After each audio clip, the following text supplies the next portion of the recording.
My name is Kay. I'm a compulsive overeater, and abstinence is the most important thing in my life today without exception. And I weigh and measure 3 meals off the gray sheet every day, write them down, call them into my sponsor, and don't eat in between no matter what. And through God's grace, I've been able to do that since May the 30th, 1981. And I have brought some pictures for those here in Austin to see.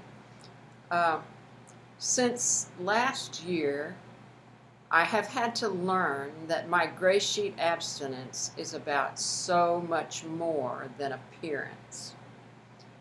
I always wanted to have a thin body. I used to say that my gray sheet abstinence gave me my dearest desire, my highest dream. This desire was instilled in me by my mother and by society. My mother kept track of everyone in the family, all of us, what we ate, including my father, what we ate and didn't eat, and she had many comments to make about what we were eating and not eating. And even into her older age, as she got deaf and talked loud, she still had lots to say about what people ate. And we'd go into a restaurant with her, and she'd say loudly, because that's how she talked all the time at that time, "Would you look at that? I don't know why people can't just push themselves away from the table." And this kind of thing. That I think my mother was, she was a compulsive eater who managed not to get obese, but she was consumed with this idea of food, of how much to eat and not to eat, and also her idea of being thin. In fact, when she was 85, she went on one of those cleanse programs, which my sister claimed ruined her digestion. With that background, I was a dieter who tried so many times to lose weight. As most of you know, I went to the convent when I was 14, and the first diet I went on was in order to wear a nice sized wedding gown to become a bride of Christ. I did that just by stopping eating so much, just cutting back. And then the next time I tried losing weight was at one of the schools where I was teaching. I counted calories. Another time I went to and I worked for Weight Watchers. I tried to eat moderately by imitating how my husband ate. Of course, I was never satisfied by how much he ate. And he was 6 foot tall, so how much he ate didn't look too good on me, but it was less than what I was eating. I tried putting bran in all my food. I tried reading the Bible before every meal. I tried using a bite counter, a little machine about the size of a cell phone that you would punch the button and a little red light would start blinking. And you couldn't take another bite until the red light quit blinking. Then you'd take another bite, punch the button, the red light would blink, and so forth. And after a while doing this, I thought I might hear my appestat, which was the point. You were supposed to slow your eating down so that you could hear your appestat. And I remember very clearly saying to my appestat, "Oh, shut up." And I went back to the refrigerator and got more food. I stood in front of the refrigerator eating leftovers out of serving dishes. I finished the food off of my children's plates. I fixed large casseroles for the family and ate most of them myself. I went into the teacher's lounge to eat the food that was there, going back again and again until it was gone and would no longer speak to me. I finally reached step 1 and decided I would just go and buy some decent-looking fat clothes because I didn't have any. I wouldn't buy the next size. I just kept wearing this summer dress with elastic as the elastic got more and more stretched out, or this skirt with little leaves on it that the elastic in the waistband got stretched out more and more. And my husband and I went to Marriage Encounter, and as part of Marriage Encounter, you write letters to one another. The whole point of Marriage Encounter is to reach your deeper feelings that you share with one another, and to, renew your marriage. In 1981, in April of 1981, my husband and I helped to give a Marriage Encounter weekend. During the course of the weekend, we wrote letters and shared with one another. In answer to the question, how do I think people see me and what are my deepest feelings about this, I wrote, I feel that people see me as overweight, and many wonder why I'm not trying to lose, why I don't go back to Weight Watchers or find a diet to suit me and get the ugly weight off.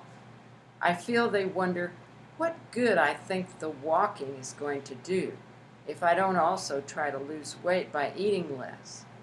I think they say, it's too bad. I could look so much better, and they pity me. I'm afraid the girls are ashamed of me and scared of looking like me someday. I think Joe accepts me and loves me and wants me to lose it only if I want to. He's willing for me to be fat if that's what I want. He won't reject me, though he fears for my health, and he pushes back any wishes he might have for a slender wife. My deepest feelings right now are about my weight. I have lots of fears about it. I fear becoming fatter. I fear lack of control. I fear over-control. I fear being taken over totally by concern for food and diet. I wish I never had to think about it. I wish I could lose weight effortlessly and never have to think about it again. I know I'm on the right track by walking. I know I should eat slowly. I know I should stop when I am satisfied. I know I should eat only when hungry. I know I should avoid junk and refined food.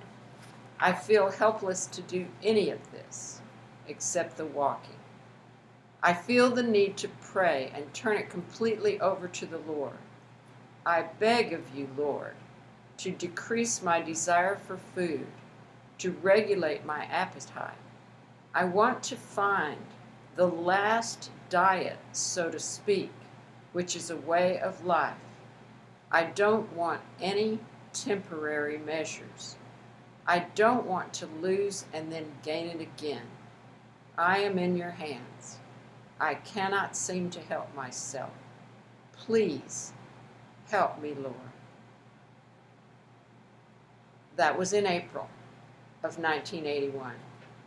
On May the 29th, 1981, I walked across the street to my neighbor's house where my little girl was playing. She had a friend there, a very slender, attractive woman. Of course, I had to bring up the subject of overweight. I said, "You've never had a problem with weight, have you?" She said, "Have you ever heard of Overeaters Anonymous?"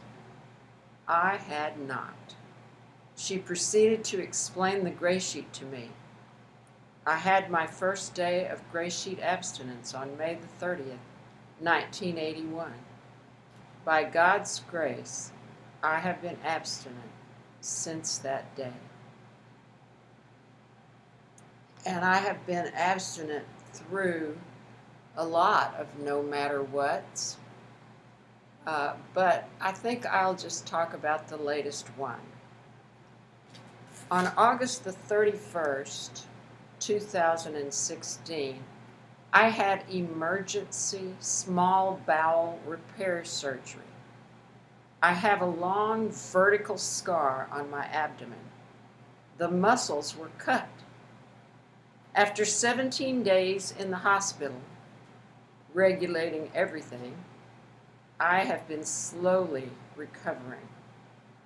I was unable to return to exercising right away. First, I only walked for exercise. Then I was able to return to Zumba. And finally, I am able to return to core exercises. But those cut muscles have not been able to pull in my stomach. And I don't know if exercising will eventually help, but at least I will be stronger. I have had to dress to camouflage the bulging stomach, and I am still coming to terms with this. I have been abstinent through all of this. When I was in the hospital, I called my sponsor every day, and for 13 of those days, I committed to her that I was not going to eat or drink anything at all, because that's what I was doing in the hospital, having that kind of treatment for my intestines. But I called her every day, and then when I started back on food, I told her what the doctor said, because I was talking to the doctor about how I was going to have 8 ounces of this and 4 ounces of that, and he says, "No, you're not. You're going to have 2 ounces. And so I talked to my sponsor and got her permission for me to have 2 ounces. Then he told me to take a whole hour to eat, or was it 2 hours to eat my meal? Now that was really a feat when you have only 2 ounces of each thing to eat and you're supposed to take 2 hours. But it worked. I avoided a lot of problems that another friend of mine who had this same surgery told me she had because of his advice.